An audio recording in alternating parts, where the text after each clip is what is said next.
안녕하세요. 글로벌 통상 경영학과 20학번 김정민입니다. 제가 오늘 발표할 주제는 거시경제학 실업에 대해서 얘기해 보려고 합니다.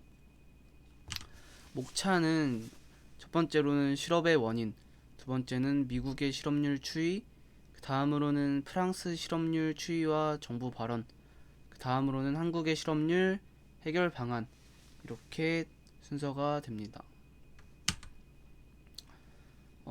실업의 원인으로는 이제 첫 번째 원인으로는 경제적 어려움이 있습니다. 경제적으로 어려움을 겪는 가정에서 자란 청년들은 교육 기회의 제한을 받을 수 있고, 또 두 번째로는 4차 산업혁명입니다. 인공지능 로봇이 사람이 할 일을 대신하면서 일자리는 더 없어지고 있습니다. 요즘 음식점만 가도 주문받는 직원이 따로 없고, 키오스크나 태블릿으로 주문을 할 수 있는 것을 보면 실업의 원인이 충분히 될 수 있습니다. 세 번째로는 고용률 감소입니다. 국가의 경기 둔화 및 침체로 인한 기업의 고용률이 감소되고 있습니다. 코로나 당시에 우리나라의 실업률을 보게 되면 9%로 상승하다가 코로나가 완화되고부터 실업률이 점차 줄어드는 것을 볼 수 있습니다. 네 번째로는 취업 기회 부족입니다. 어떤 경우에는 특정 산업 분야나 지역에서 취업 기회가 부족하여 청년들이 일자리를 얻기 어려울 수 있습니다.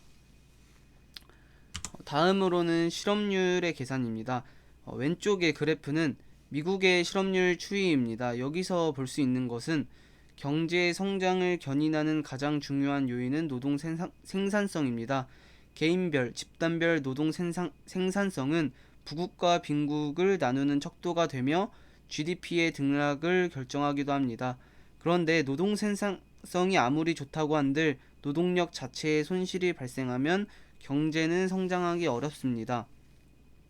그리고 이제 그래프를 보시면 1980년대와 1990년 미국 은행 파산 사건이 있었고, 그래서 실업률이 높은 것을 확인할 수 있고, 또 2008년 미국 금융위기 때 실업률이 급상승하는 것을 볼 수 있습니다.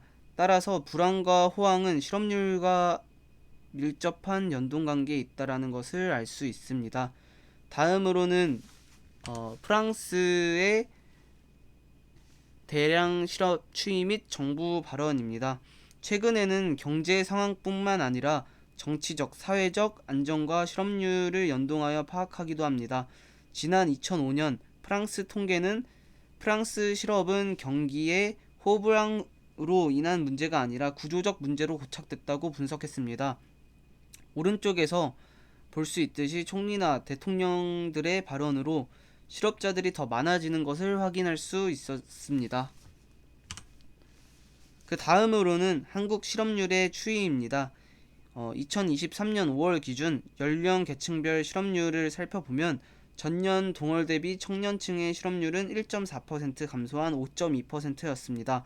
이 차트는 2013년부터 2023년까지의 청년층 실업률 변화 추이를 나타낸 것인데, 2020년 청년층 실업률이 잠시 상승했다가 2021년부터 우하향하며 5년 만에 최저점을 기록한 것을 확인할 수 있었습니다.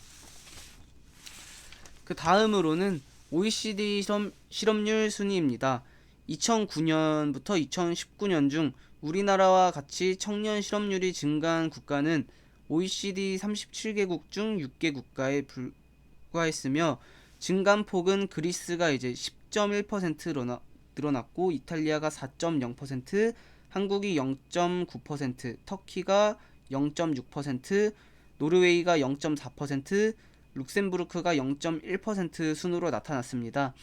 우리나라 청년경제활동 인구는 2009년 434만 명에서 2019년 433.1만 명으로 10년간 0.9만 명 감소했음에도 불구하고 청년 실업자는 3.7만 명 증가했습니다. 반면 OECD 국가의 평균 청년 경제활동 인구는 2019년 403.9만 명으로 10년간 2.6만 명이 감소했고, 청년 실업자는 18만 8천 명이 감소했습니다.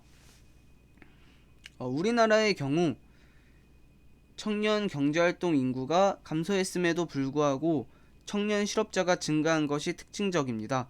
우리나라와 같이 청년 경제활동 인구가 감소했는데도 청년 실업자가 증가한 국가는 OECD 37개국 중에서 3개국, 한국, 이탈리아, 그리스뿐이었습니다. 한국경제연구원은 통상 인구 감소 추세에서 일자리 감소폭이 경제활동 인구 감소폭보다 클 때 실업자는 증가한다라며 우리나라의 경우 청년층 인구의 감소폭보다 민간 경제의 위축으로 일자리가 더 크게 줄어들고 있음을 방증한다고 지적했습니다. 마지막으로는 실업률 해결 방안입니다. 첫 번째로는 글로벌 시장 진출입니다. 국제 무역 및 글로벌 시장에 적극적으로 참여하여 국내 기업이 성장하고 일자리를 늘릴 수 있도록 지원합니다. 두 번째로는 교육 및 기술 향상입니다. 미래의 일자리에 필요한 기술과 지식을 제공하여 노동시장에 적응할 수 있도록 합니다. 세 번째로는 창업과 중소기업 지원입니다. 창업을 촉진하고 중소기업을 지원하여 경제 활동을 촉진합니다. 이를 통해 다양한 분야에서 일자리를 창출하고 경제 다각화를 도모할 수 있습니다. 이상 발표를 마치겠습니다. 감사합니다.